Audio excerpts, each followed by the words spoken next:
All right, everyone. Well, welcome to your first class in numbers.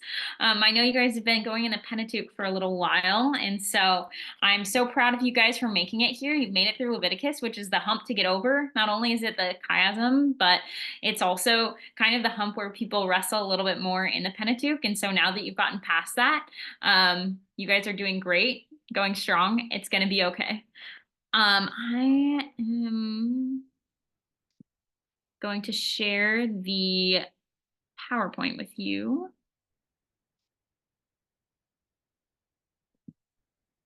And then you let me know when you can see it.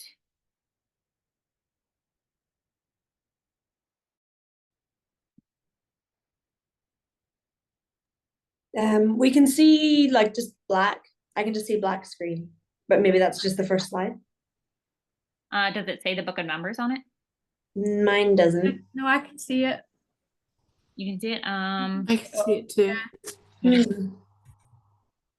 Let's see. Oh no, I can see it when I don't split my screen. Okay. I maybe just have to figure out how to do my notes, but I've got it. Okay. Got it now. Working with technology in a kind of an interesting way tonight, so I appreciate the patience. All right. So the Book of Numbers. Just want to start out kind of with a review of Israel's history, because you guys have gone from Genesis and creation all the way to here. So what do you guys remember from like covenants, people that God is using, what God has been doing from Genesis to now in Numbers? What would you say are the few highlights? Well, there's family. There's Abraham, Isaac, and Jacob, and we're Yep. chosen. And Yep. God covenants with Abraham and his offspring forever. Yes. Yes. So yeah, that's a standout bit. Yeah, we have Israel as a people group being formed, Abraham and the Abrahamic covenant. Absolutely. What else? What comes up after that? I mean, eventually we see the story play out with Joseph and God's people, how they ended up in Egypt. Yes. Yeah, how they ended up in Egypt. Yeah, and the promise being like they're going to be fruitful and multiply, and we see that happening exactly. even when they are in Egypt, and then that kind of becomes the problem. Yep, definitely. And then what happens after that? So they're fruitful, they multiply, there are a large number of people in Egypt. They cry out to God because they're put into slavery. And Yep, they cry out to God when he sends Moses to rescue them. Yep. Yep. And then we're kind of at the point of Exodus. And then you guys just did Exodus last week. Well, I guess the past, no, book before. And then you went through that for 3 weeks. And then you had 2 weeks of Leviticus. Is that true? Or 2. Okay, perfect. So then with Exodus, we see Moses now being this leader for God's people and bringing them through the Red Sea. So we look back to this covenant with Abraham. We see that in Genesis 12, 15, 17, kind of bringing this holistic covenant of what God's going to be doing with God's people. He's originally called from Ur of the Chaldeans, which is actually Babylon, will become Babylon, which is interesting to see when you get to later in the Old Testament. It will be interesting to see what God does with Babylon. And then he comes to Canaan, he gets to see Canaan, and then has to go down to Egypt. And so Abraham saw this land that now the people are about to go into and conquer. And so it wasn't an unknown land. Abraham saw it.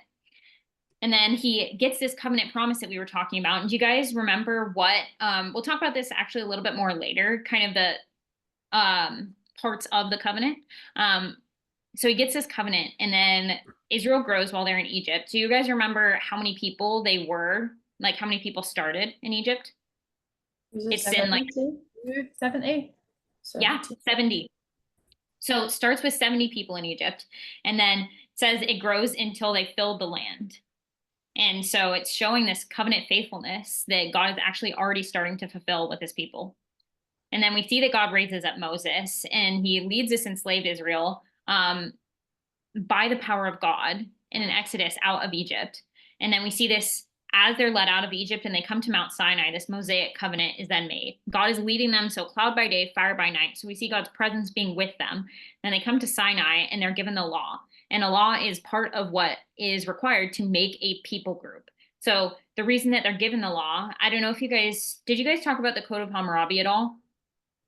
Yes. Yeah. A little bit. So, yeah.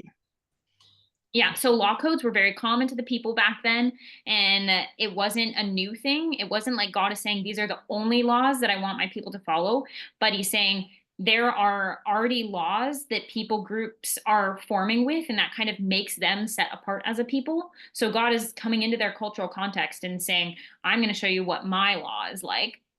So they're given this law. And so now they're a people, they have a God who is their king, they have a law, and now what's left is they need a land before they can be this people group, right? And so Israel is being brought through the wilderness to come to a point of being able to conquer this land so that God can make them into this great nation that he had promised Abraham. So we see kind of this whole time throughout is God fulfilling this covenant promise to Abraham.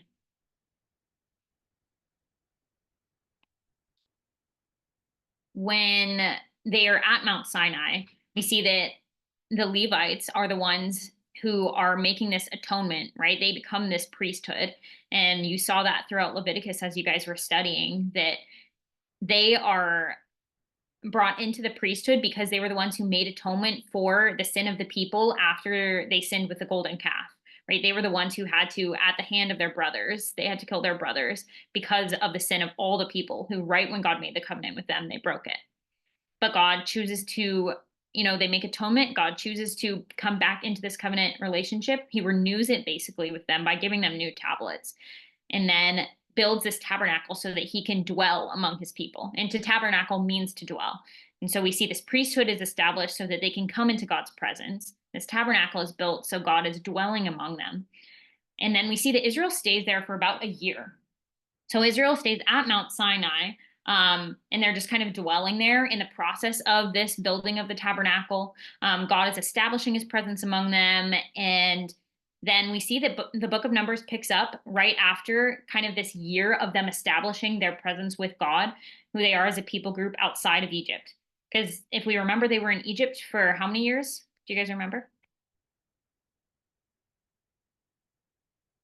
Was it 400? 100. Yeah, 430 years. So their entire identity and cultural context was rooted in Egypt.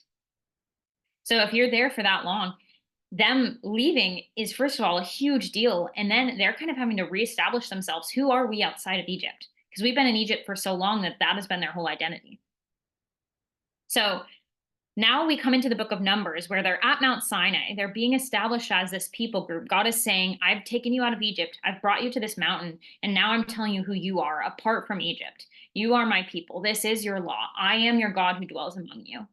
And now we are here at the base of Mount Sinai where God is saying, now count your people and we're going to set out for the first time, right? We see in the book of Numbers where the cloud lifts for the first time and they start marching. And so that's the first time that they're actually moving with God as dwelling among them as a whole people group. Did you guys, as you kind of had your first read through of Numbers, we just did that little review of history. Is there anything that you noticed that stuck out to you when you did your first read through of Numbers? Something that stuck out to me was and I'm gonna now hash it up, trying to talk it through, but like thinking about the tabernacle and God's presence right in the middle of them, and then how he like arranges them all around himself, like so specifically. I'd never noticed that before, like this particular part of the Levites here, this part of the Levites here, this part here, this part here. And then so that really stuck out to me. And then the other bit that stuck out to me was lots to do with the Levites and like who was to do what, like the very specific assigning of like assignments to the Levitical priesthood just stuck out after Leviticus, and being like, oh, that wasn't really something I saw there. So yeah. And we'll talk about that when we get to those chapters of the arrangement of the camp, of what that looked like. But God was always at the center. And I think that kind of gets at the whole point of the book, that God was supposed to always be at the center of when they camped and when they followed him. Anything else that you guys noticed? Yeah, I was just trying to work out the significance of where the 12 tribes were. Like, it didn't seem to be an order of like their age, or it didn't seem to be related to which mother they came from. I couldn't find. I'm sure there is a significance in the way they were all laid out, but I couldn't work out what it was. Yes, yeah. In that marching order, you mean? Well, And the camping. marching order and in the camp when they were encamped round about the tabernacle as well. Yeah. I couldn't quite figure it out. Yeah, that's good. Those are good questions to be asking, though. All right. So Numbers is a huge part of Israel's history, and I think sometimes it can be looked at as this like graveyard book as well. Kind of Leviticus and Numbers are people often talk about as being this lull, but actually when you're reading through this book, there's so much in here and such a significant part of our people's history, right? When we as Christians submit to Jesus, when we give our lives to him and become children of God, then Abraham is our father. We're brought into this spiritual lineage. And so this is our people's history. So it's important to note, and I think kind of take ownership over, this is the history that God has walked through. And sometimes when we're reading the Bible, I think it's significant to think about God is telling us a story of his experience with his people. We are only experiencing this earth for, 100 years or so. And that's if we're lucky. And this is our experience with God. But God has been living and dwelling with his people from the beginning of time. And so we get to hear this story of him and how kind of the beginnings of him dwelling with his people. I think that's important to see, like, especially in these core foundational stories, this is God's experience. And he really lived through this with his people. And so it is like the history of our family. And so I think that kind of makes it personal and makes us like invest a bit in that. It also is a story that should be sinking deep into our hearts and deep into our minds, because we'll see a few different places in the New Testament where it says that these things, specifically in the book of Numbers, were written down for our instruction and for our example. And as we read these stories, we're going to see so many times how God is showing us the faithfulness of his character that we talked about at the beginning with Exodus 34, 6 and 7. Keep that in your mind, that, God saying his name, the Lord, a God merciful and gracious, slow to anger, abounding in steadfast love and faithfulness, but who will by no means clear the guilty, right? We're going to take that and look at the book of Numbers and say, okay, God is revealing his character in this. Who is he showing himself to be? Let's look at Nehemiah. Could I have one of you guys for me? Actually, I think it might be 3 paragraphs. So you guys each individually might be able to take a paragraph, flip open to Nehemiah 9. And there's a bit that we're going to read that recounts the story in the wilderness. So we're going to kind of start with the recounting before we start with the story itself.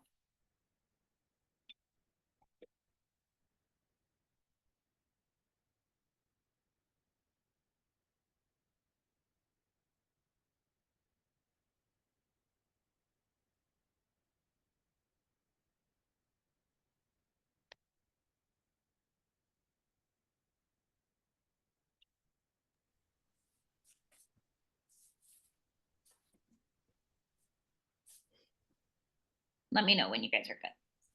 Here, I'll mute myself so you guys can read. We're starting, at verse 6. And so then we can just go paragraph by paragraph until verse 21. Okay, I'll go first. I think it's important to sometimes read the account itself, but also how the account of stories and events are then interpreted through the other biblical authors. So we see Nehemiah recounts it here. We'll see it again later on in the Old Testament and a few times in the New Testament, where we're seeing kind of a whole picture of what really was going on here. And so in these moments in Numbers, we're seeing a lot of these hard things happening. But here we get this clear picture that's showing how God was faithful with them and he didn't forsake them the entire time. And he was with them, providing for them. It says that they lacked nothing. Their clothes didn't wear out. Their feet didn't swell for 40 years. Right? And so I think it kind of helps us to give us that perspective of what actually was happening here. We're going to start with just an overview of numbers. And so let's see if my slides work. Oh, here's that. Oops, my bad. Okay, here we go. So Numbers starts out with a title that kind of makes us all snooze a bit because we know it's going to come with a lot of censuses, right? But I think a much better title is its original Hebrew title. And so in Hebrew, Numbers was originally called In the Wilderness, which just means it's recounting the wilderness journeys, which I think helps a lot when we know that there's actually only two censuses that happen here. And they're not very long, in that I think there's a lot of significant details here about their time in the wilderness, where we realize that Numbers is not just a book about numbers, right? It's a book about Israel's time in the wilderness. It's their journey from Mount Sinai through all of the wilderness for 40 years until they come up to the border of the promised land, and they're awaiting their entrance right there with this new generation. We see that in the Torah, Israel taking the promised land is a huge major focus, right? It's the primary driving force behind the entire narrative of Numbers, and showing God's covenant with Abraham being fulfilled. And so now we're going to talk about those parts of the covenant. Do you guys remember specifically what was promised to Abraham? His offspring would grow and multiply, that he would get the land of all those people, that would become his land. And what was the third thing? Linda, what was the third thing?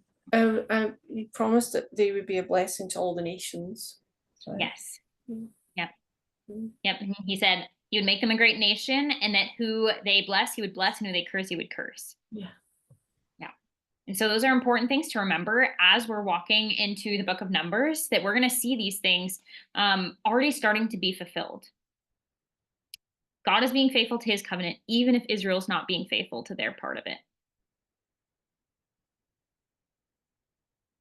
We see leaders like Moses being continually shown as loved by God and a chosen servant. Yet we see in Numbers that Moses also fails, and Moses is still man, right? It's still imperfect.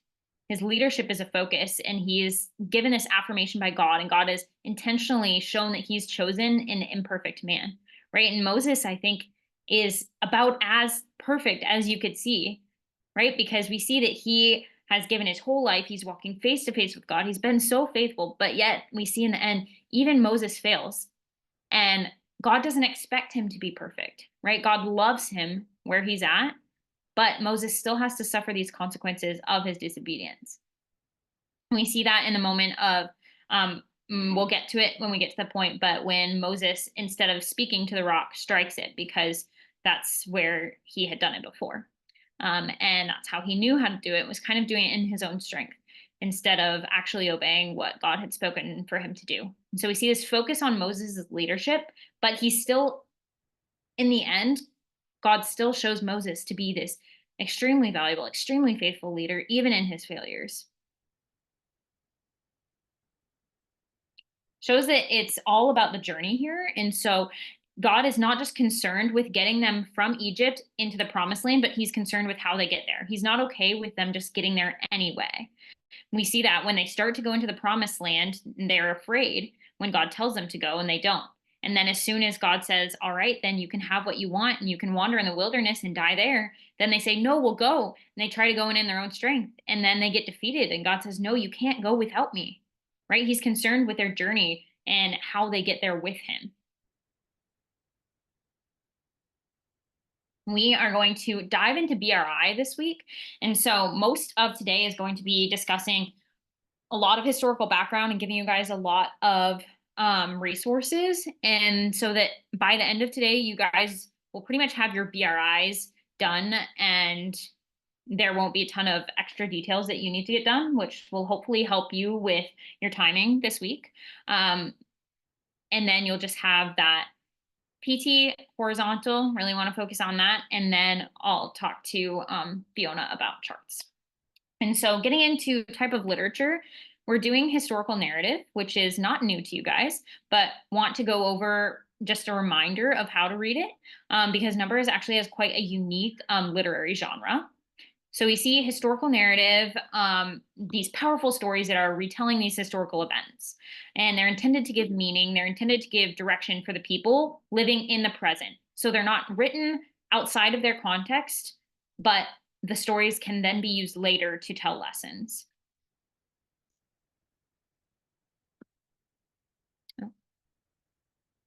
There are 3 levels of narrative here, and in all historical narratives, there will be these kind of 3 levels that we can see playing out in all of the stories. The first one is God's overall redemptive plan. And so we see that God, from Genesis to Revelation, is weaving through this like red line, this narrative that connects from beginning to end of his redemptive plan. And so that's kind of the first like top level of narrative to help keep you big picture as we study the stories. Then the second level will be God redeeming a people for his name. So first it's Israel that he's redeeming for his name as his people. And then when Jesus comes, we see that now those people are Christians. And so God is redeeming these people throughout, kind of under that overall redemptive plan. We see he's really focusing on a people set apart for him. So in Leviticus, we see holiness being a huge thing and people who are holy to him. In Numbers, we see this people being brought into this land. And Joshua, you see this people who are taking this land, and he's kind of building, this is what it looks like to be my people. And builds that throughout the entire Bible. He's constantly showing us, what does it look like to live as God's people? And then on this level down from that, kind of the smallest level of narrative, we see individual narrative stories. And so in the Pentateuch, we see stories like Noah, Abraham, Jacob, Moses, David. As we start going into the prophets and kings, David, and then we see the New Testament, John the Baptist, Jesus, Peter, all these people coming into this narrative. And it's like within this narrative of God's redemptive plan and God redeeming a people for him, we see these individual people who also have these redemptive stories, who have these parts in this story, and they have their individual narratives as well. So we see this narrative of Abraham that's continuing to play out into the story of God's people, into God's redemptive plan. So I think it can kind of help to look at these level 1 narratives and see how they play into the bigger picture, because that will keep us bigger picture as we're studying. Any questions with the levels of narrative? All right. So the parts of the narrative, we have a narrator, and the narrator will be the one who chooses what he's going to include, or she's going to include, dictates the point of view. And so whatever point of view the narrator chooses, that's what we are going to be reading through. We have scenes and a plot, and the scenes are these points in the story that we see shifting from one to another. And then they build to form a greater plot. So in the scenes of Numbers, we see they are at Sinai. Then the scene shifts and they are journeying. And then the scene shifts, they are at Kadesh Barnea. And so we see these scenes that are forming this plot of a story.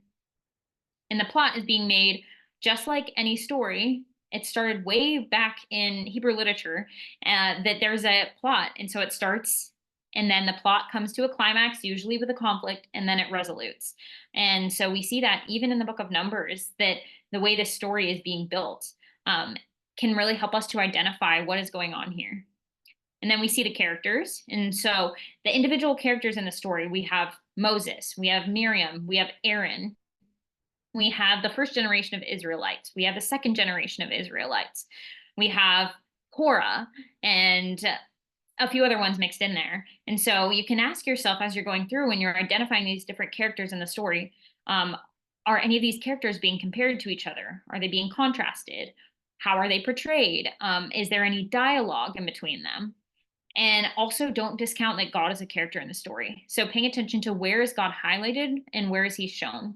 Because if he is the main character, then even if it's in the background, he is there and he is present. And he is in every biblical narrative. And I think it's important for us to remember that he will show to be the hero of every plot resolution. So at the end of every story, we will always see God as being the hero of things.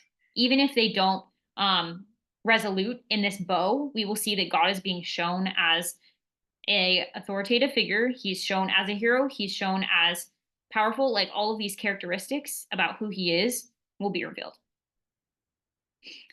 Now, dialogue versus narrative, it's something that's important to note because we normally, when we're reading, so we have narrative that is kind of a summary of a story that has happened. The narrator is retelling the story and it has happened over a period of time. And so he's condensing it, choosing what to include to fulfill the purpose of what he's writing down. So Moses is telling us this story with a purpose. He's not including everything that happened in the wilderness because he couldn't. It was 40 years. That would take this whole book in itself. But with dialogue, it's important to note when we come to sections where characters are speaking to each other. So in the Bible, when we see people having conversation, that it slows down quite a bit and we can feel it slow down, and the narrator is recounting actual conversation that happened, and it requires them to slow down to the pace that it was actually happening at. And it develops the characters in the story. And so pay attention to what is said during the dialogue sections and what is included, what might not be included, where we would expect something to be. But pay attention to those dialogue versus narratives.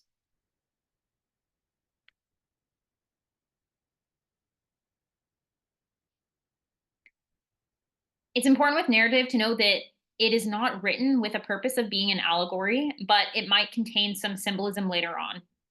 So though Numbers is not an allegory because it doesn't have a specific meaning for everything happening, oftentimes people will see the symbolism of the Exodus being similar to Jesus bringing the exodus of us from sin. And we'll see the wilderness years as being similar to the Christian life.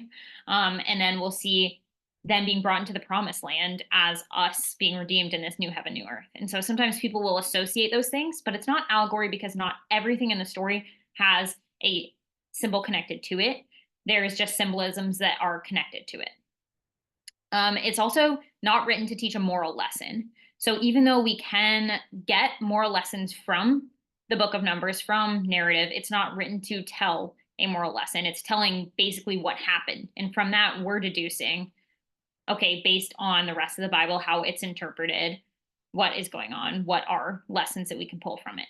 But biblical authors will help to apply these moral lessons later on. And so we don't have to determine what is right and wrong ourselves, because if we're reading through and reading it as a moral lesson, that would be us reading into it what is right and wrong versus letting another biblical author tell us and help us to interpret it.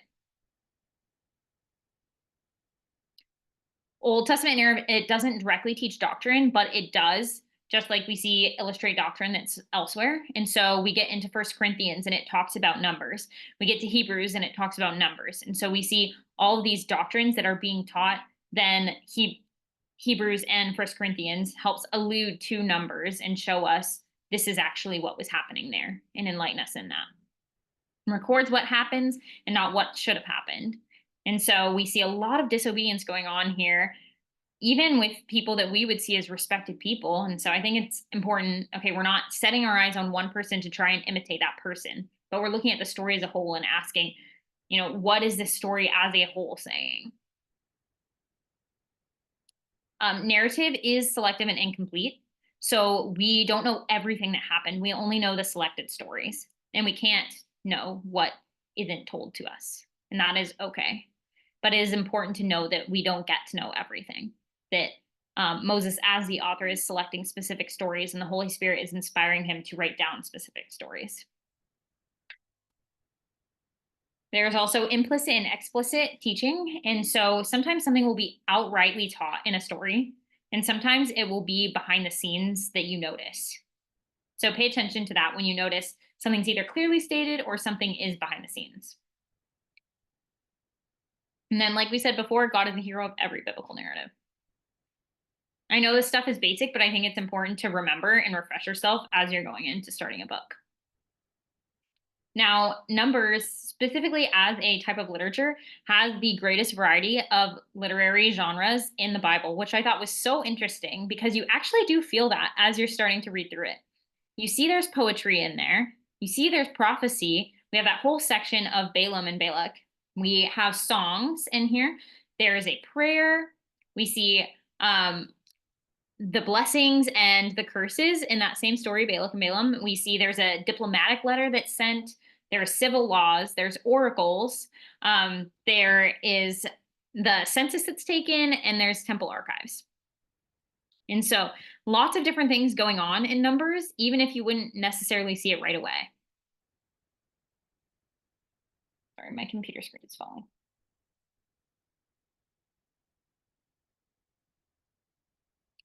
When we're thinking of laws of composition, look for the big picture story, and it will help you as you're doing your structure to keep that mindset of what's happening big picture across the whole book. What can I see connecting? One that I will point out to you guys for you right now, because sometimes it's a bit harder to see, but once you notice it, it's really helpful, is the interchange of narrative and law. Did any of you guys notice that as you were reading it?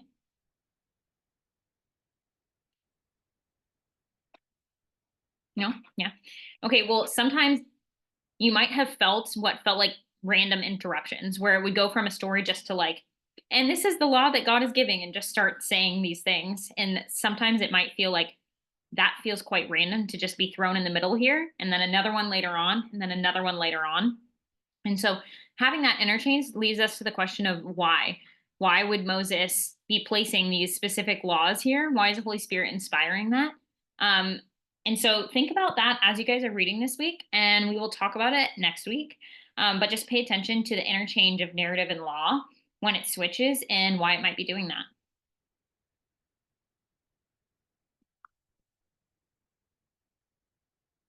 We're going to get into some of our normal BRI things. And so authorship, you guys have gone over this before with the whole Pentateuch.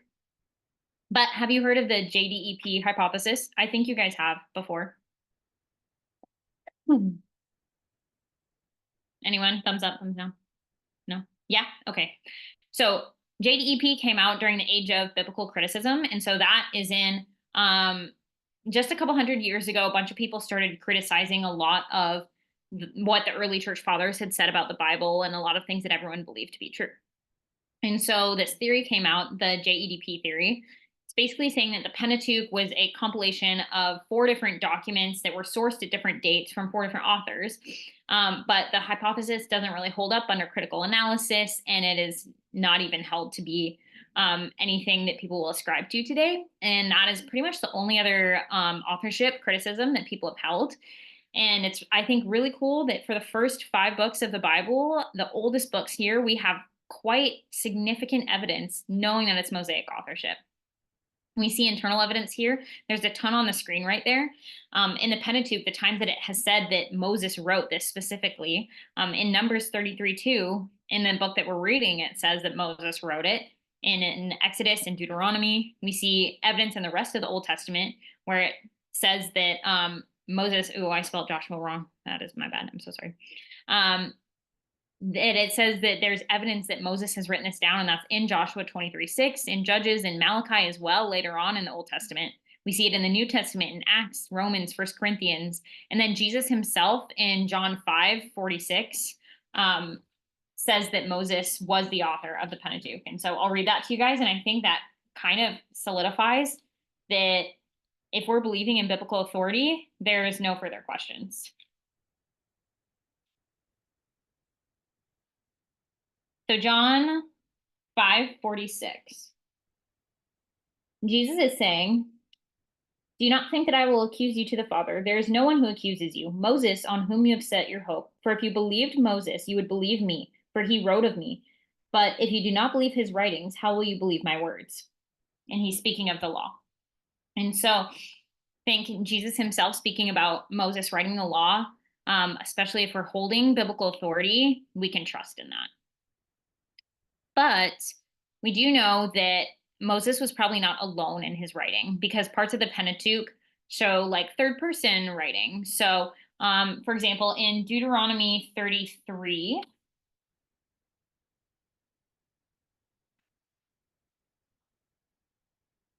verse 2, it talks about Moses's final blessing on Israel. And then it writes it out, and then it says that Moses went up on the mountain where he died. And so if we're thinking about that, it wouldn't make sense that those things are written because it's recounting Moses' death. And so it's likely that it was composed by Moses and then kind of a few of those pieces compiled as a scribe. So Moses probably put these documents together, and then there were some additions later on.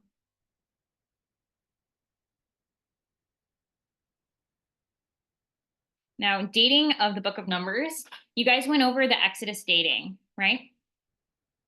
Yeah. Are you guys okay on that? Okay. I know it's kind of a process to how you get there, but we can pretty specifically date the Exodus beyond a shadow of a doubt.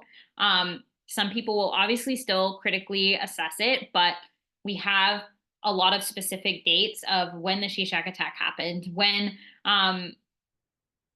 well, we won't get into the whole thing today, but because we know those specific dates, we can know that the Exodus happened in 1446 BC.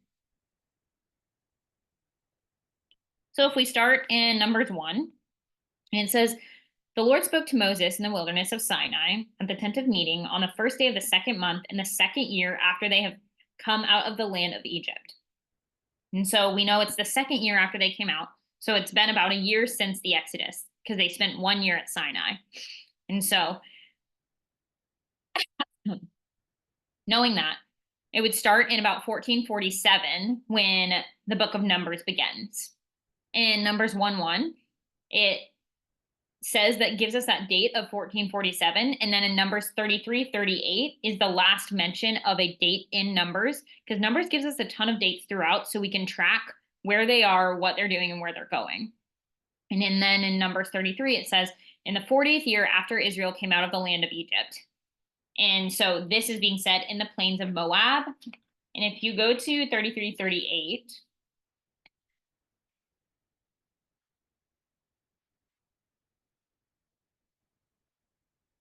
you'll notice that that's kind of the last thing that happened right before these instructions are being given. So after that, we see they're being instructed to drive out the inhabitants of the land. They're given the boundaries of the land. They're given the cities for the Levites and where those are supposed to be. And then they're given instructions for female heirs of a family. So those are the only things that are talked about after this date, which are just instructions, nothing actually happening. So we can trust that this date is probably the last thing that happened before then we go on to Deuteronomy, where they're ratifying the covenant right before they go into the land. And so probably the ending of Numbers and then the entirety of Deuteronomy is happening right there in a pretty short span of time before Moses' death. And so we know that the book of Numbers covers a time period between 1447 to 1406, and it was likely compiled in 1406 and finished then. And there may have been some later additions, but very likely that the actual writing was at that date.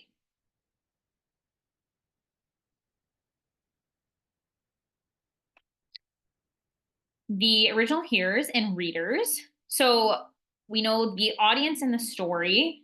We can read about them because as they're going through, we know the first generation Israelites, right, were the ones to come out of the wilderness or out of Egypt into the wilderness. And so those are the people who had their identity rooted in Egypt, right? They were enslaved for 430 years. They chose to leave Egypt and trust in God. We read in Exodus 12:38, where it says a mixed multitude came out of Egypt. And so this likely not only included Israelites, but some possibly Egyptians or other people as well who came out of Egypt with them, trusting in God. They were the ones who saw all the signs being performed to them in Egypt. They saw the Red Sea split open and God's faithfulness to bring them through. They saw all of the signs and wonders that God did during that time. And they were the ones who were then rebellious in the wilderness. And then they were sentenced to die in the wilderness. So that's this first generation audience. Then we have a second audience that is the second generation Israelites. And that is a census that we get in the second half of the book, where we see they grew up in the wilderness. And so they didn't know Egypt. They didn't know Pharaoh or the culture of Egypt either. But they did know the provision of God. They knew the promises that they were being spoken of their entire lives. And they knew that they had gotten manna from the Lord. They had gotten water from a rock. Their clothes and their shoes didn't wear out. And all of these things that were miracles that God was providing for them during their time in the wilderness. And this was a generation that God had promised to enter the promised land. And then for the readers of this book, we have that same generation, the second generation Israelites, because those will be the people to enter the promised land. And so they would be the one reading the stories, remembering what God had done, and then reading that to their children to share these stories with them. And then the generations to follow as well. So as they enter into the promised land, then the recounting of the history of their people and what God had done. And then in 1 Corinthians, we see that this was also written to all Christians. So do one of you guys mind turning to 1 Corinthians 10:11 and reading that for us? So right before that, we'll chat about this 1 Corinthians bit in the couple weeks to come. But basically, it was just recounting what was happening in the wilderness. And then it says, but these things were written down for our instruction. So we know not only were they written down for the second generation and for the generations to follow, but also for all Christians later on. It was inspired by the Holy Spirit.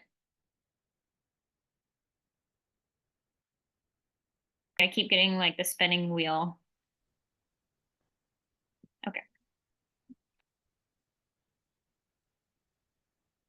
So I think it helps to set the scene. One moment. Of actually the location that we're in. Here we go.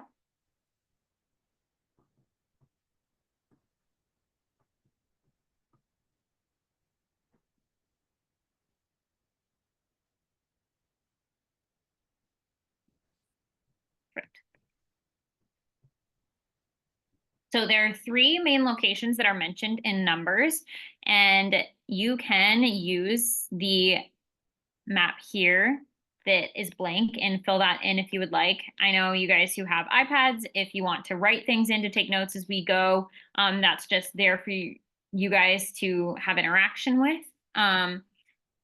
Here is a simplified look at the map. This is the whole area of the conquest and the wilderness journeys and where they exited out of Egypt. And then here's the detailed map that we'll be talking about.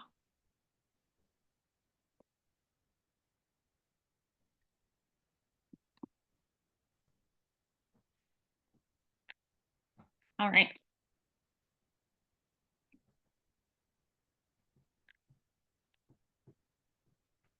So there are three main locations that are mentioned in Numbers, and the first one is the Wilderness Peninsula. So this is down here, and it is called the Peninsula of Sinai. And it is this V right here.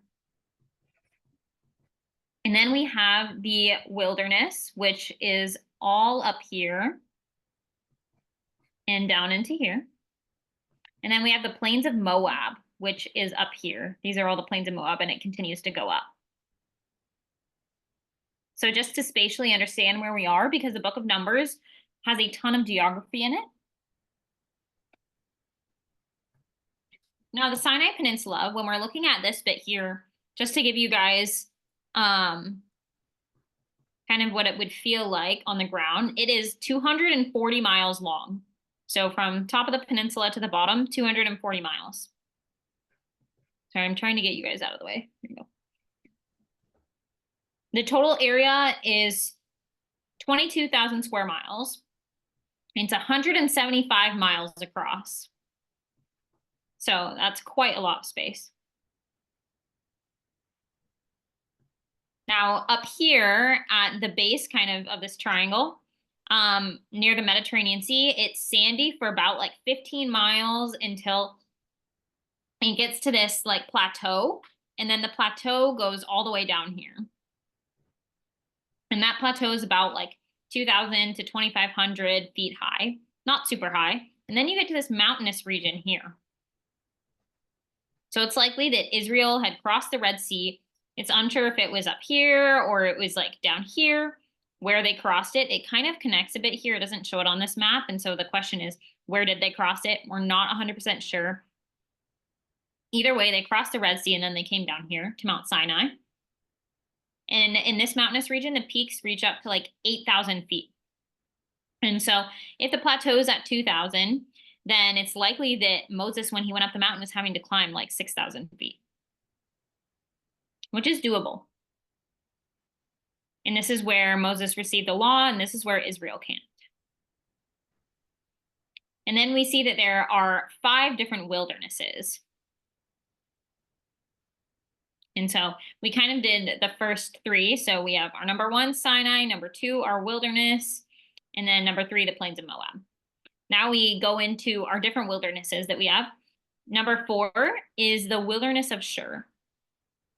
Now, in the wilderness of Shur, during the Exodus, it was where the Israelites began to complain and where God first provided for them, because they came out of Egypt and into the wilderness of Shur, and it was where they began with their doubt, and then where God initially was providing.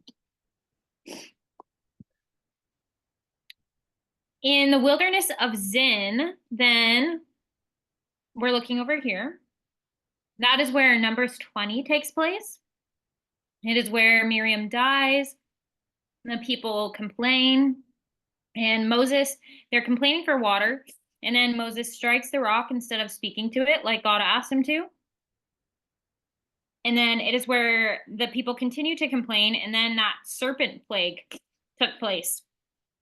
And then people were dying. And then Moses prayed.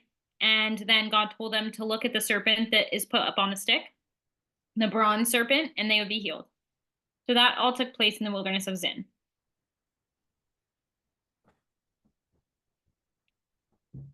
Now you have the wilderness of Etham, which is over here. And this is where they camped during Numbers 33.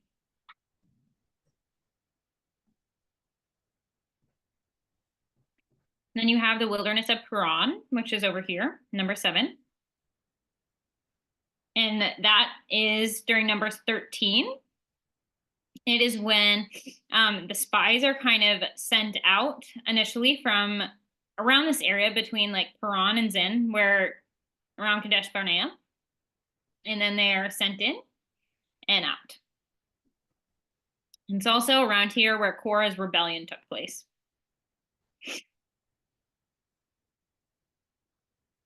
And then you have the wilderness of Sin, which is down here by Sinai, Sinai. This is where they pass through on the way in and out of Sinai. And this whole wilderness region was quite desolate and barren. There were few wells or springs. Vegetation was sparse, and it required Israel's faith in God to provide so that they could continue. There were few encampment sites that were known. We have some details, but not a ton. Many names were named by Israel because of the things that happened there. They weren't their actual names. And then we go to the mountains. So number 9, here we have Mount Sinai. This is where the Mosaic covenant was given, the law received, the priesthood was established, the tabernacle was built, and they spent 1 year there. Then we go up to the next mountain. We have Mount Hor over here. And this is where Aaron died. And then we go up and we have Mount Nebo. And this is where Moses died.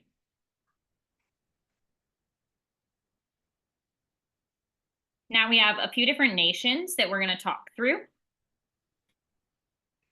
And those are the ones that are in green. So we have the Amalekites, the Canaanites, the Amorites, the Ammonites, the Moabites, the Edomites, and the Midianites. And we're going to go into a little bit of detail of the nations.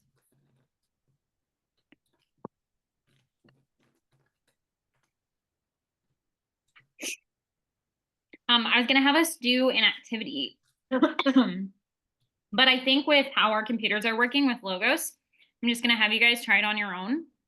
And so with this BRI, you guys will have all of the information that you need after today. But with the BRI, try and get one source to be from Logos.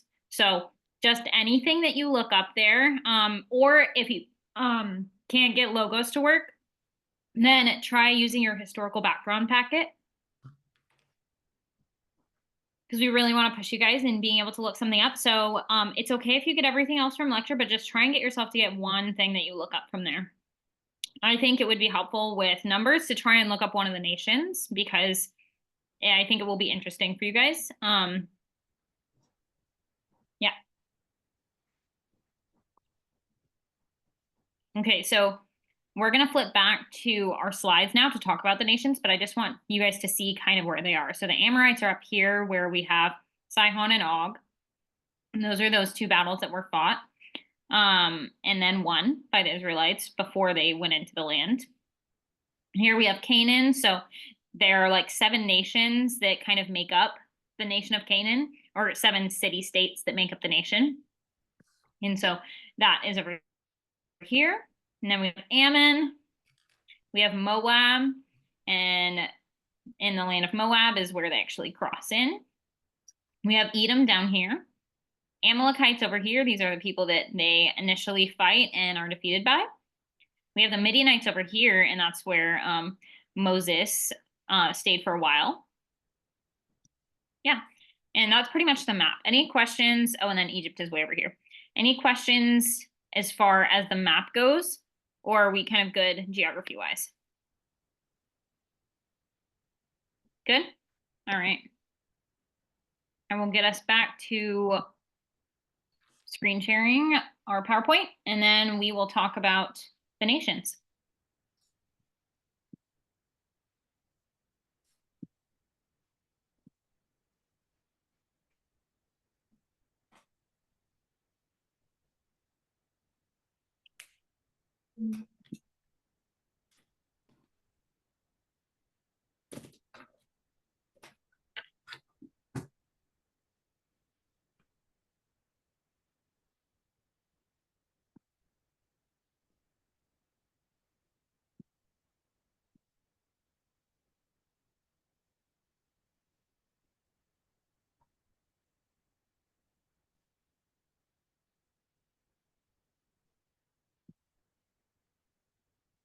Are you guys able to see it? PowerPoint? Perfect. Good, good. I'm glad.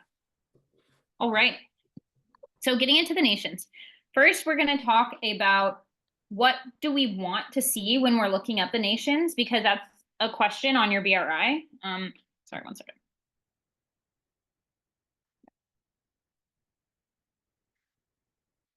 Okay, so that's a question on your BRI. So what's helpful for you guys to note is the basic religion of that nation. Who were the gods that they worshipped? What did it look like, their relationship with Israel? Were they in peace, or were they in opposition to Israel? What are some significant points about that nation? Anything unique? A little bit about the culture, if there's anything on it. And then some about the geography is helpful. Is it a mountainous region? Is it a plain? Do they have fortified cities or not? So we'll start with Egypt, and we'll walk through all of kind of the surrounding nations that are helpful. And it will be a good amount of information, but don't worry, it's not information you necessarily need to fully comprehend to be able to understand the book. It's just helpful to see what is the theme going out through the different nations, and then you can go back and reference this when you see different battles taking place and things like that. And this will all be very helpful for your BRI. So starting out with Egypt, it's important for us to go back to Egypt because the first generation was culturally Egyptian, remember? They had been in Egypt for 430 years, and the entire nation was built on that culture. They saw the things that they saw in Egypt, the gods, the way that they worshipped, those practices were ingrained in them. There were many gods, so Egypt had about 1,500 different gods that they worshipped. Some of the main ones were Ra, being the main god, and that was a sun god. Then they had Ammon, the god of the wind, Osiris, the god of the dead or the underworld, and Isis, the god of magic and healing. They also had magicians, and magic and rituals were vital to their culture. And so it makes sense when we think back to when they were taken out of Egypt, the way that God came into their culture and showed himself as being above all other gods, including all their magicians, including the things that were significant in their culture. The king or the pharaoh was thought to have been given power by their gods. And then the afterlife in Egypt was seen to be restricted, and immorality was only given by Pharaoh. So Pharaoh had to choose to give you immortality. Sorry, I think I misspelled that. And then the Nile going through Egypt was seen as a river of a source of life. And so that was something that often Egypt was lording over the other nations, that they had this river source that no other nation had, that they would always have life. And part of why we might see some of this complaining in the wilderness and this lack of water is because they were thinking, oh, if we just had the Nile, right? Egypt has this source of life, this source of water, and we're being brought into this barren land with nothing. And God promising he's going to give us, land running with milk and honey, yet all we see is this barren wilderness with no water. At least in Egypt, we have the Nile.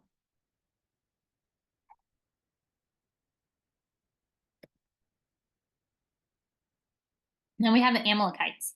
And they are descendants of Esau. They opposed Israel in battle, and they first went to war against Israel in the Sinai Peninsula. We see it in Exodus 17. The Israelites were given victory by God's deliverance. And then in Numbers 14, we see that when they had initially gone up to the promised land, and then they didn't take the promised land that they were supposed to take, and then they retreated back. God said, then don't go, you're going to die in the wilderness. And then they went up anyway. These are the people that they were fighting against, the Amalekites. And then they were defeated. They were people who were dwelling around and near the promised land, and some into the promised land.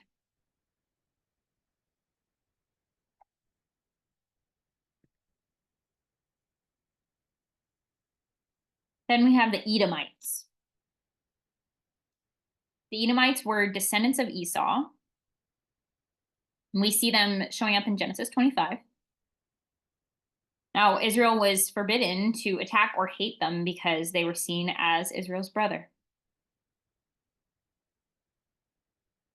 They did not let Israel pass, and then had a conflict in Numbers 20.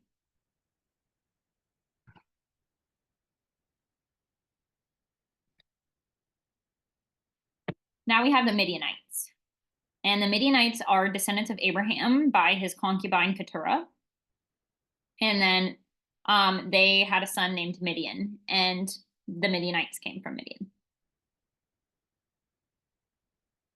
And then Moses, his wife was actually a Midianite. And so if we remember, Moses fled from Egypt and then went into the land of Midian for a while before God called him to deliver his people out of Egypt. And so while he was in Midian, is that me or is that you guys? I'm so sorry if it's me. I don't know how to fix it.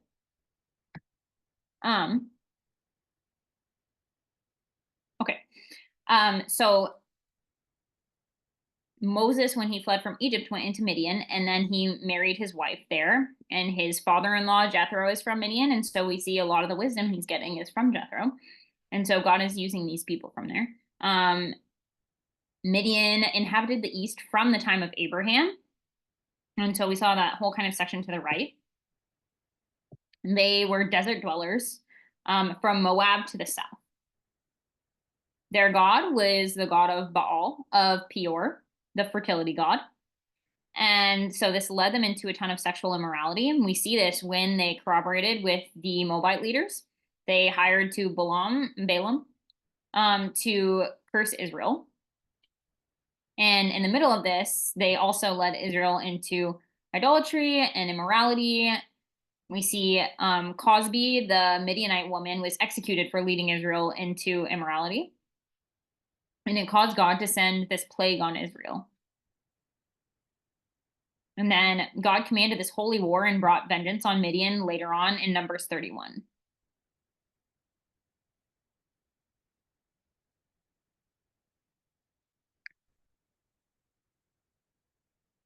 Now, the Moabites, they were descendants of Lot.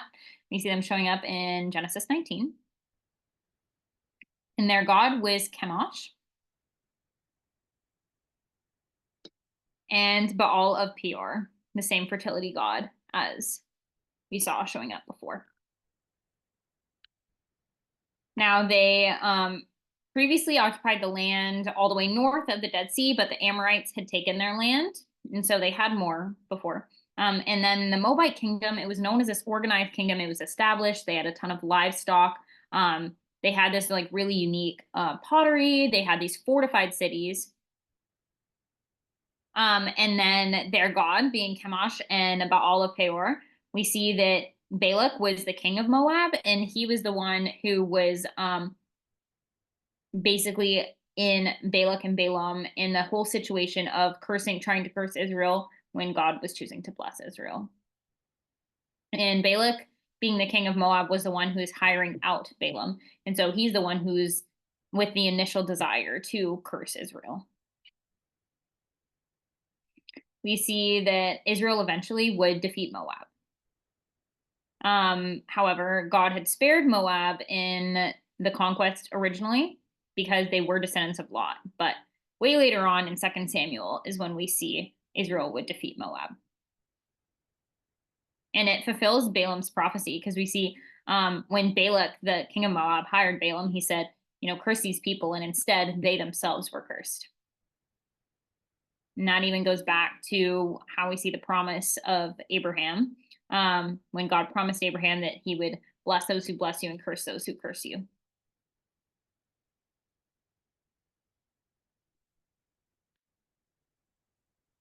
Then we have the Ammonites, and they are descendants of Lot. They opposed Israel and refused passage in Numbers 20. And their god is Molech, the god of war.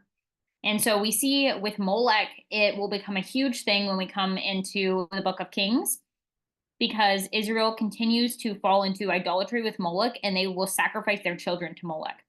When you look at pictures of Molech, he's this large golden figure with horns and has his hands laying out, and people would lay children on this god, and the child would be burned in this fire, basically.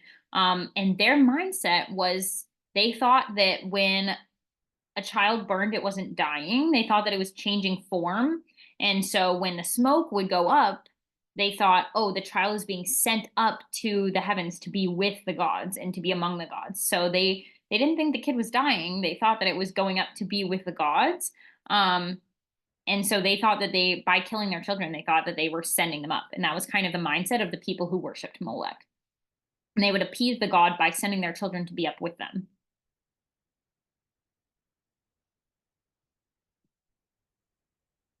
Now we have the Amorites. Now these were the descendants of Canaan.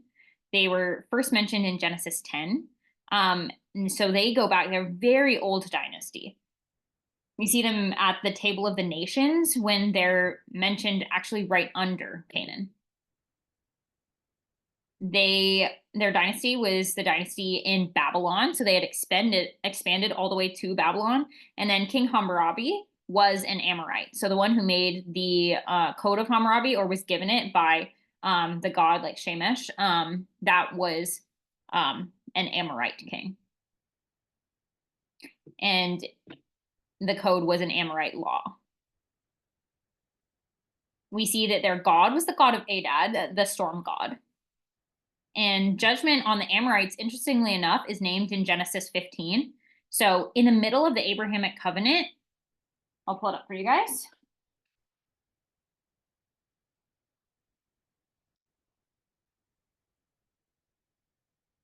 So in Genesis 15, God is talking to Abraham, and it says, I will bring, 1 second. The Lord said to Abraham, know for certain that your offspring will be sojourners in a land that is not theirs, and will be servants there. And they will be afflicted for 400 years, but I will bring judgment on the nation that they serve, and afterward they shall come out with great possessions. As for you, you shall go to your fathers in peace. You shall be buried in a good old age, and they shall come back here in the 4th generation. For the iniquity of the Amorites is not yet complete. So there's this judgment spoken against the Amorites way back in the Abrahamic covenant. And these are those people. And interestingly enough, we see that the King Sihon and King Og, who are both Amorite kings, are defeated by the Israelites.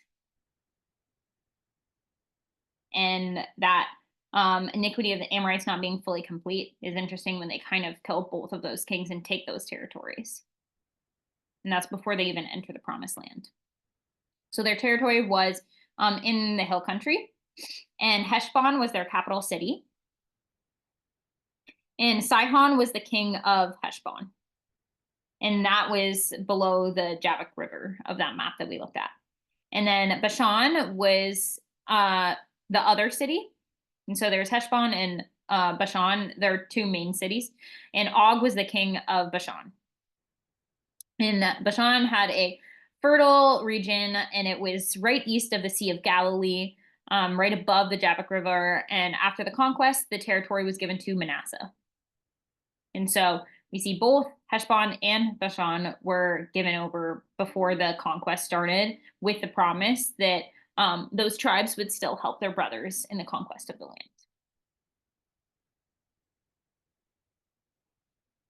Now, the Canaanites are the last people group we will talk about. They were nations that were organized into city-states, so they all function independently. In Deuteronomy 7:1, it mentions there are 7 Canaanite nations that they are to drive out.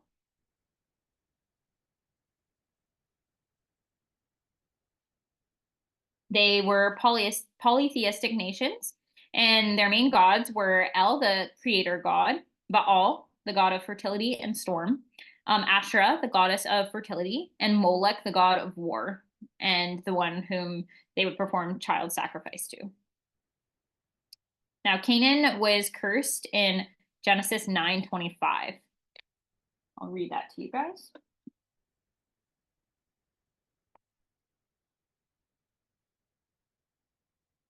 It says, when Noah awoke from his wine and knew what his youngest son had done to him, he said, cursed be Canaan, a servant of servants shall he be to his brothers. He also said, blessed be the Lord, the God of Shem, and let Canaan be his servant. May God enlarge Japheth, and let him dwell in the tents of Shem, and let Canaan be his servant. And so we see a curse being brought upon Canaan way back in the time of Noah.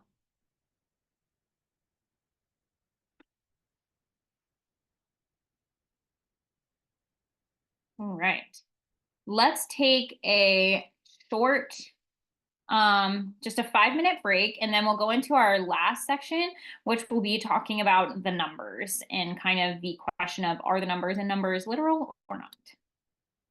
Okay, a lot of scholars will have a question of if the numbers in the book of Numbers are actually what they say they are, because it would total around 2 to 3 million people, because when you add up the totals of just the fighting men, and then you add in about the equal amount of women, and think about children in there, then the census rates rise up to 2 to 3 million.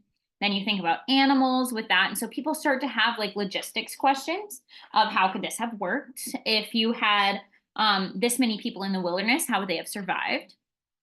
How could the wilderness have supported them?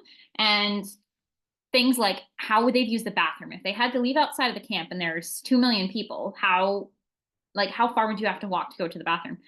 Could the Levites have supported that many people in the priesthood if they only had 22,000, I think it was, in the priesthood? How could Moses have taught that many people? Like, how could they physically hear him? But some of those logistic questions come up. Then we have what's called the problem of the Canaanites, and because the Bible tells us that the nations in Canaan were larger and more powerful than Israel. We see that in Deuteronomy 7:1. So if Israel is already 2 to 3 million, then the question is, how could the Canaanite nations be larger and more powerful than they are and still kind of fit in that land and be supported by that land? Historians estimate the population of Canaan at that time to be around 900,000.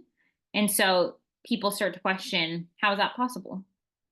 There's also the problem of the firstborns, because this took me a minute when I was studying through it. I think it's quite interesting. But basically if we think about when it said the redemption of the firstborns, and so there's 22,273 firstborns for 600,000 males. So there's only 22,273 firstborns. Now, we don't fully know, does that mean firstborns since they've left Egypt? Does that mean firstborns just in the wilderness, or firstborns total? Normally it would mean total firstborns, because once you're the firstborn in a family, that's the only one.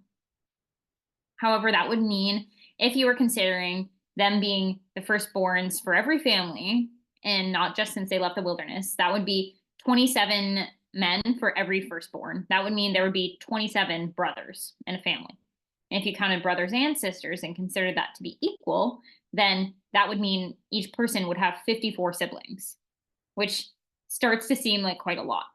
And so, does this mean total firstborns, or does that just mean leaving Egypt? So these are some of the questions that bring people to ask, okay, are these numbers literal? How could they be? And so I'll just submit the questions to you guys, and then I'll present the two theories to you. And these are the two main theories. There's more, but there's more details, but these are the two main ones.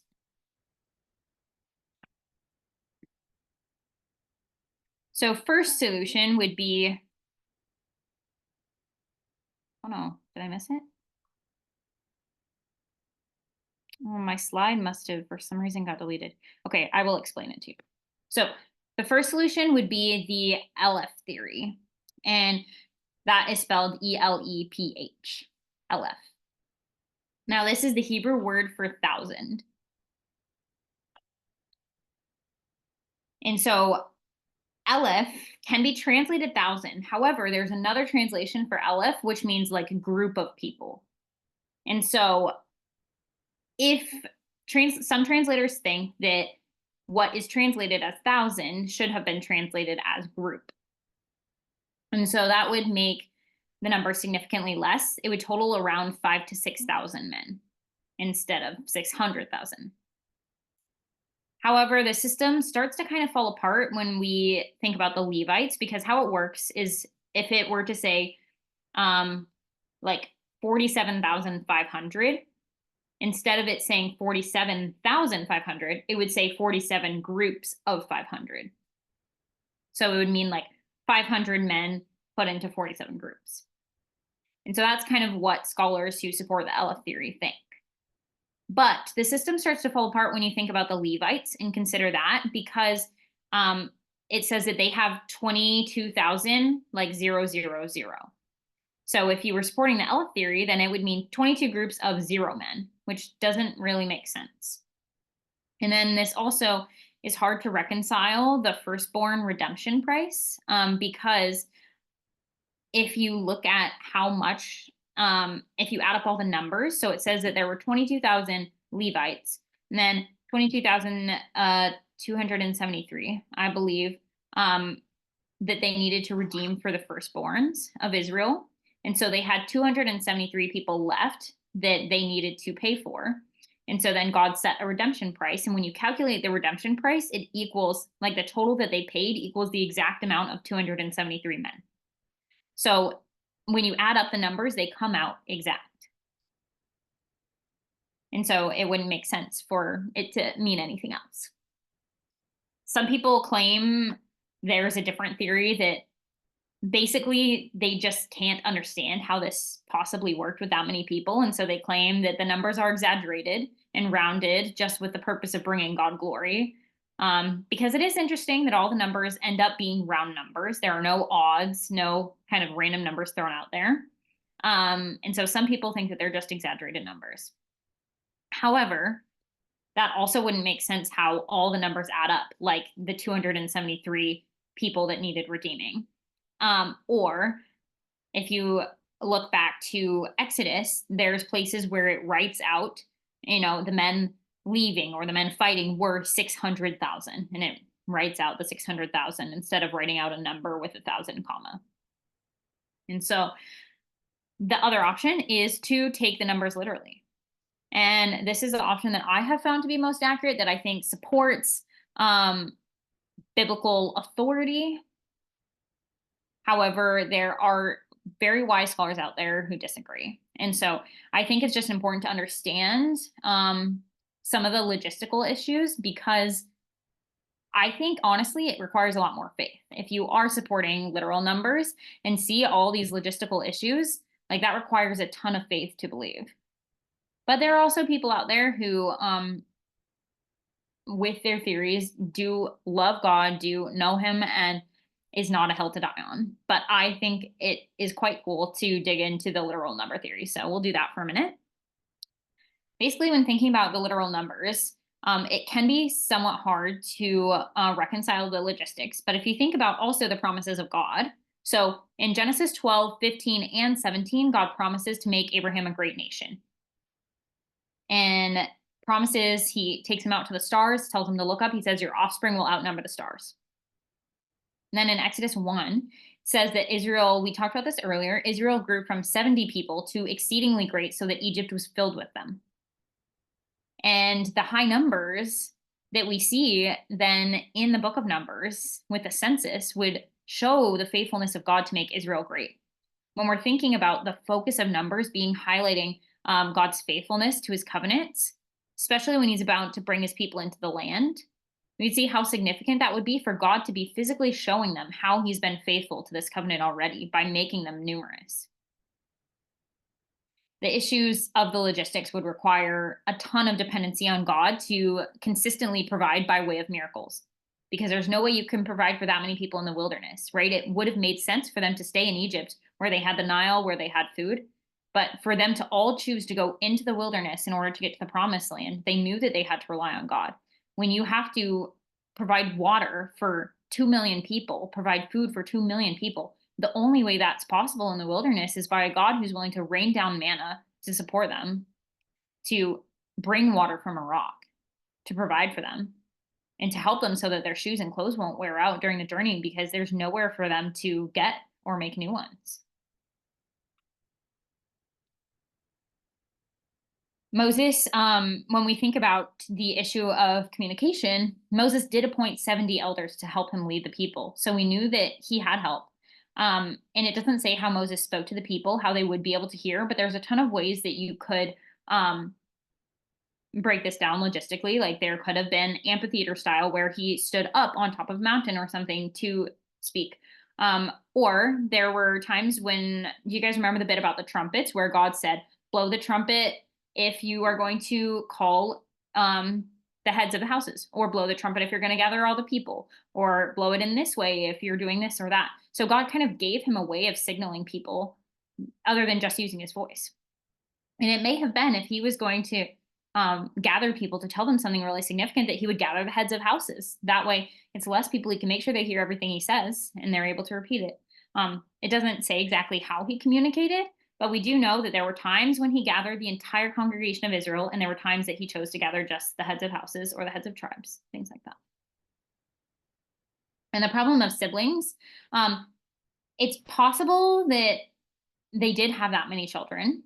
It's a lot of children, but it is possible. When we think about the miracles that God did with Abraham and Sarah, having kids at that age, the way that even just seeing how God multiplied in the wilderness, we see that there was 600,000 people going in and about 600,000 people in the next generation going into the promised land. So the fact that in 40 years, God, like the population fully died off and fully rebuilt itself,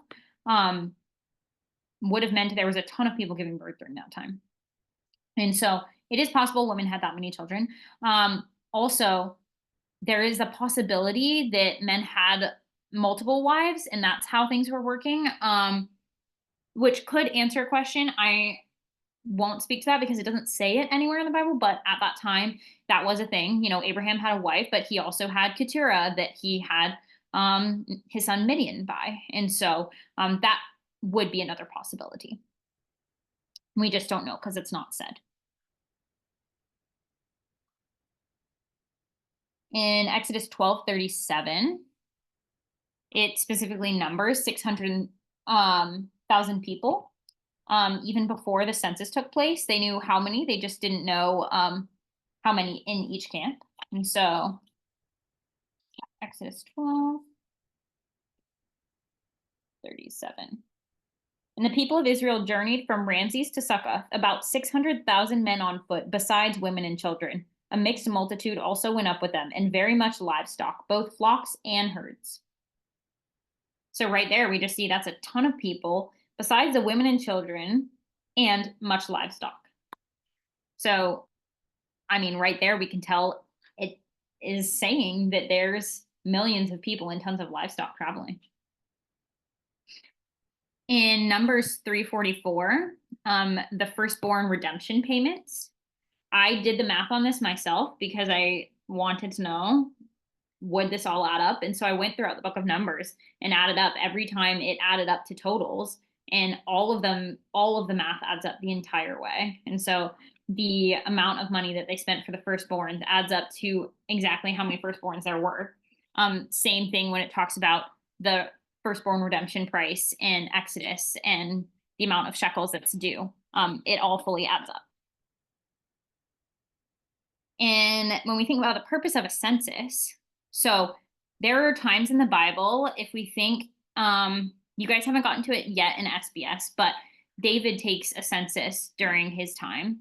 But it's a census that wasn't commanded by the Lord, because he's about to go into battle. And so he counts his men because he wants to know how strong he is, how strong Israel is in his own strength, right?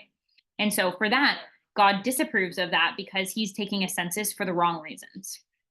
But this census is commanded by God because God is trying to show them that he has been faithful to number them and has given them the ability to take the land, right? He wants to encourage them to take the land.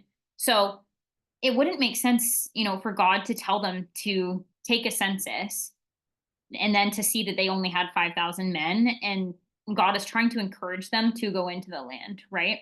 And so if they took the census and they were like, oh, we're so weak, but they took the census and they knew that they were a large amount of people, yet they were still afraid to take the land.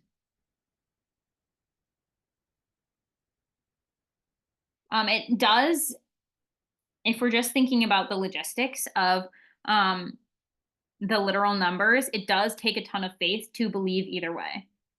I think it takes a lot of faith to believe that these numbers are literal, but it also shows in a God who is extremely faithful, miraculous, and powerful to be able to support that many people, to be so faithful to what he spoke to Abraham, to be showing this many people who are coming out of Egypt, bringing into the land already a nation multiplied and great. So I think that's just something to think about as you guys are reading through the census. Don't even discount that part as being kind of luggy or hard or boring to get through, because you're actively reading the faithfulness of God to answer the promise that he had made to Abraham. And it's a big deal, because if we're talking about God being the same yesterday, today, and forever, that faithfulness that we're seeing will build our faith that God is faithful to us now. I just want to end tonight on the note of remembering the theme throughout Numbers being that in the middle of Israel's disobedience, we see God's faithfulness in his character. We see that his faithfulness is not dependent on Israel's faithfulness. No matter how they act, he will be faithful to his covenant. He will bless them. Even if it takes getting a whole new generation, he will bring them into the land. And so we see all of these things happening in Numbers, and I think it's a great lens to read through the book. And as we close out today, we're going to read Psalm 78 together, just kind of as a reflection. It's a little bit long, but I promise you guys it will be worth it. It's a great psalm to have in your mind as you're going through the book.